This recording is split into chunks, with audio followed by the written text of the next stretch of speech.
অপেক্ষা, হ্যাঁ অপেক্ষা। নিকোটিনের দোয়ার আড়ালে ভেতরের পড়ে যাওয়া হৃৎপিণ্ডের আত্মচিৎকারের পরে তাকে আমার করে পাওয়ার অপেক্ষা। কিন্তু না, সে আর ফিরে আসেনি।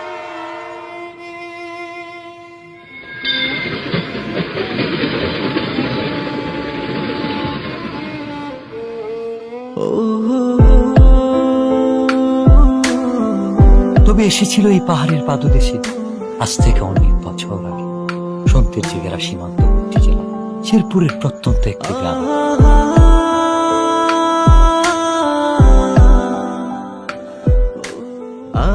কে এই অতিথি, কে এই কিশোরী, কে এই মায়াবিনী?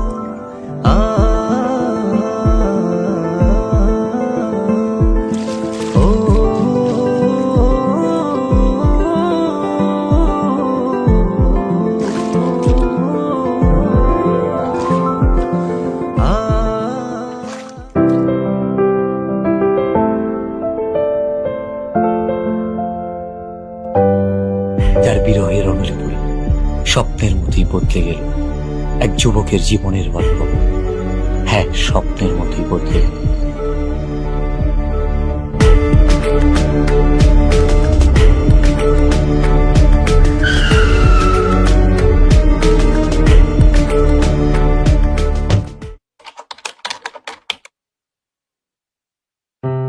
খেলাধুলা আর ঘোরাফেরাতে বিভোর হয়ে থাকা ছেলেটার জীবনেও এসেছিল প্রেম।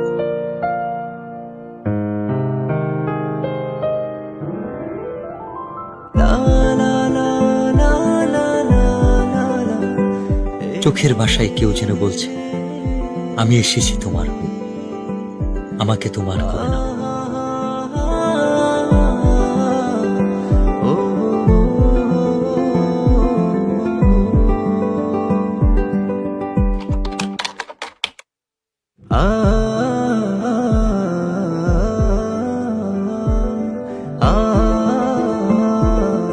যার সন্ধানে দিন থেকে রাত, সকাল থেকে সন্ধ্যা, কেবল এক পলক দেখার তীব্র ইচ্ছা। সে এক লজ্জা।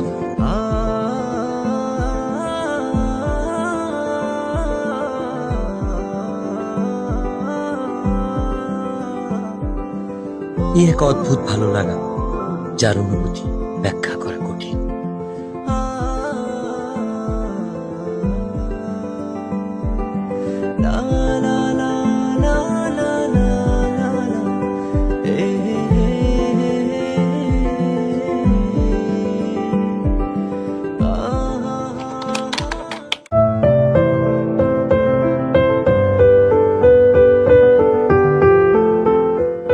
বারবার ফিরে আসি অদ্ভুত একটা টান।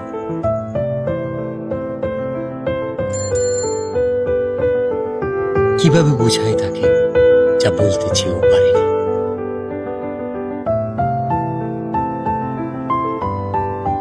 আপু, ওই ছেলেটা কে? ও ও তো আমাদের এলাকার বিল্লাল ভাই। উনি কি প্রতিদিনই এদিকে আসে? না, ভাইয়া তো এদিকে আসে না।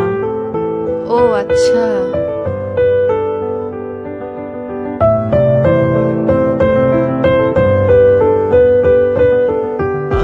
অপেক্ষার প্রহর যেন কাটছেই না। বলতে ইচ্ছে হয়, তবে সুযোগ নেই কাছাকাছি আসা।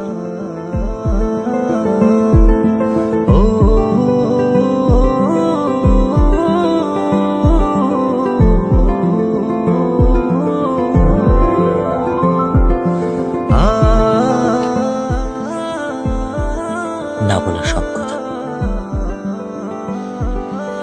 লিখে এনেছি তাই রঙিন চিঠিতে।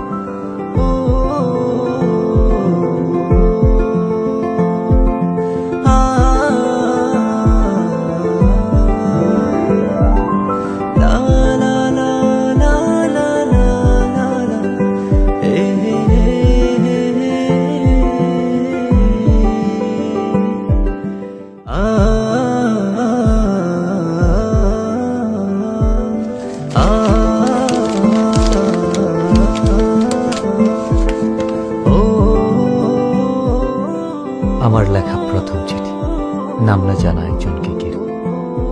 সেই একজন যাকে আমি লিখে রাখতে চাই মনের দরজা,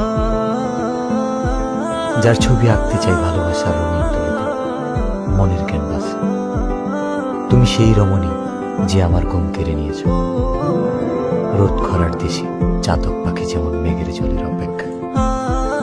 দিনের পর দিন তোমার জন্য আমার অপেক্ষা ফুরাবে না কোনোদিন। আমাকে ভালোবাসা যাবে উত্তরের অপেক্ষা।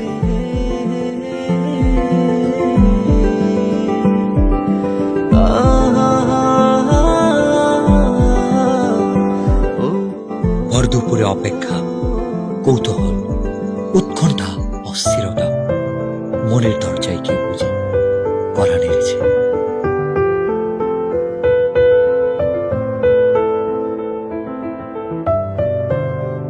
আমাকে ডাকছো কেন? একটা দরকার ছিল। কি দরকার? এই চিঠিটা ওর কাছে দিতে পারবা? ওটাকে? ওই যে ছেলেটা আসে। ও আচ্ছা, বিল্লাল ভাই। আচ্ছা দাও। বিল্লাল ভাইয়ের কাছে তো পৌঁছে দিতে পারবো না, কিন্তু ভাইয়ার সাথে যে ছেলেটা থাকে নুসান, ওর কাছে পৌঁছে দিতে পারবো। আচ্ছা, যেভাবেই হোক চিঠিটা পৌঁছে দিও। আচ্ছা আচ্ছা, ঠিক আছে। ভাই, ইদানিং খেলতে যাও না, ব্যাপারটা কি? আমার খেলতে ভালো লাগে না। তোমার খেলতে ভালো লাগে না? ভালো লাগে না। বুঝছি, কি বুঝছস? কিছু একটা চলে। আরে না, এমনি খেলাধুলা ভালো লাগে না। ভাই কেমন আছো? ভালো আছি। এই নুসান, এদিকে আয় তো। কি হয়েছে এত চিল্লাইতেছস কেন? দেখোস না ভাই আছে। এই চিঠিটা ভাইয়াকে দিবি। কে দিছে? তোর জানার দরকার নাই, ভাইয়াকে দিলে ভাইয়া বুঝতে পারবে। আচ্ছা তুই দাঁড়া, আমি ভাইকে বলতেছি। আচ্ছা।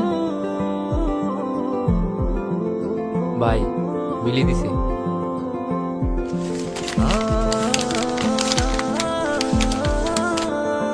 আমিও প্রথমবারের মতো চিঠি লিখলাম, যার ভাবনায় শুধু আমিই থাকি, যে আমার জন্য পাখির মতো ছটফট করে, যার কল্পনা এবং বাস্তবে মনের দরজায় আমিই করা নারী।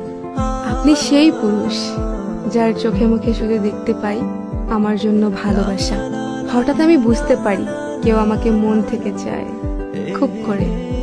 আপনার অপেক্ষা ফুরাবে কিনা আমি জানি না, আপনাকে উত্তরটা জানিয়ে দিলাম। একটাই কথা বলবো, ভালোবাসি। মিলিকে গিয়ে বলবি শিমুল বাগানে আজকে 4টার সময় ওকে নিয়ে আসতে, আমার অপেক্ষা কর। ভাই বলছে বিকাল 4টার সময় ওরে নিয়ে শিমুল বাগানে আসতে। ওরে নিয়ে আসবি কিন্তু। আচ্ছা ঠিক আছে, আমি ওকে নিয়ে আসবো। মনে থাকে যেন।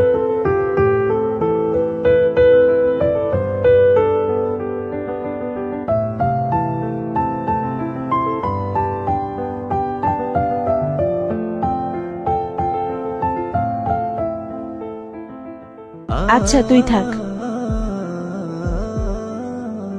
আমাকে ডেকেছো কেন? তোমাকে দেখার জন্য। অনেকক্ষণ ধরেই তো দেখছো, আর কতক্ষণ? দেখলে কি প্রবলেম? শুধু কি দেখবা নাকি আর কিছু বলবা? I love you.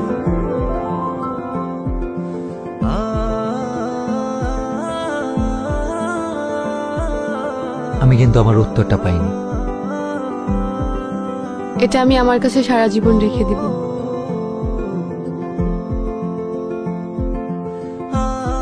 প্রেম বুঝি এতটাই রঙিন লাগে?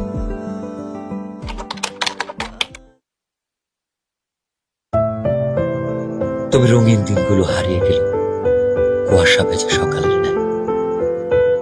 কে জানতো এই দেখাটাই হবে শেষ দেখা।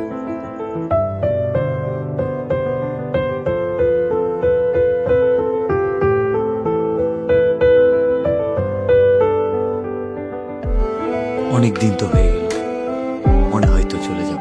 হ্যাঁ, চলে তো যেতেই হবে। আর কি ফিরে আসা যাবে না? এসে কি হবে? আমার জন্য আসবা, পারবা না? আসা যায়, কথা দেওয়া যায়। আর ছুঁয়ে কি কথা দিতে হবে? ছুঁয়ে দেখার ইচ্ছাটা পূরণ হবে, সেটা বিয়ের পর। আমি অপেক্ষায় থাকবো। হঠাৎ কাল বৈশাখী ঝড় এসে এলোমেলো করে দিল সবকিছু। এমনটা না হলেও পারত।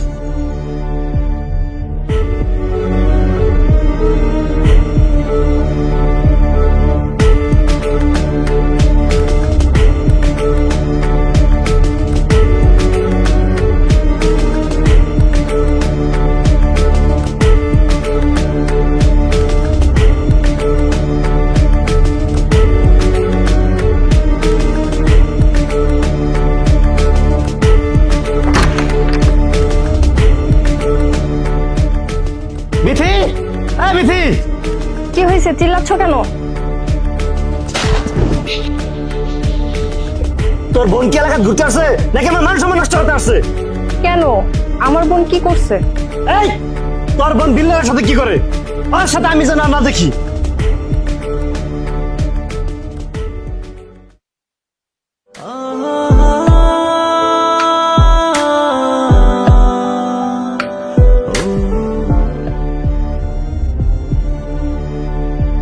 আচ্ছা তাহলে তুমি থাকো, আমি যাই।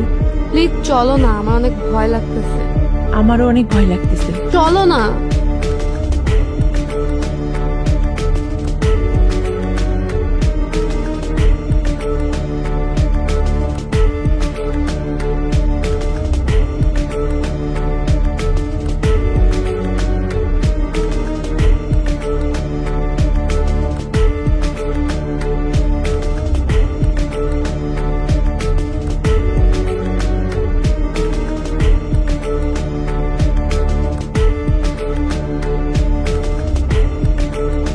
তোকে যেন আর কারোর সাথে মিশতে না দেখি, আর কালকে সকালেই তুই চলে যাবি।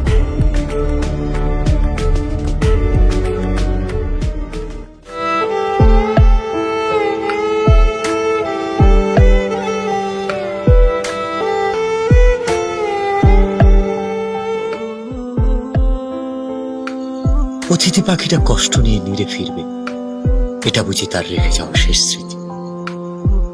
চোখের জলে লেখা যে চিঠি, সেটা শুধু একটা কাগজ নয়, হৃদয় গহীনে জমানো কথার উন্মোচন।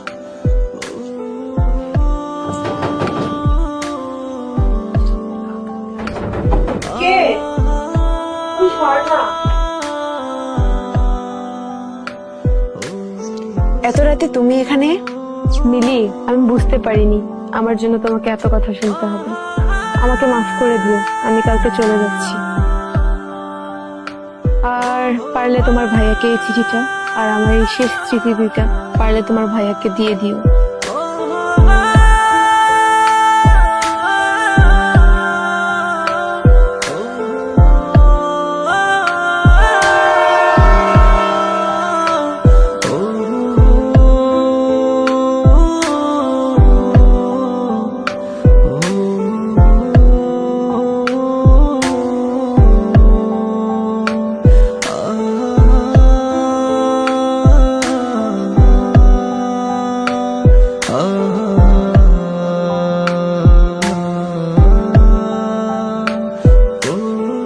রঙিন চিঠিতেও রং নেই, আছে কাছ থেকে দূরে যাওয়ার কোনো একটা ভয়ানক গল্প, যে গল্পের শেষ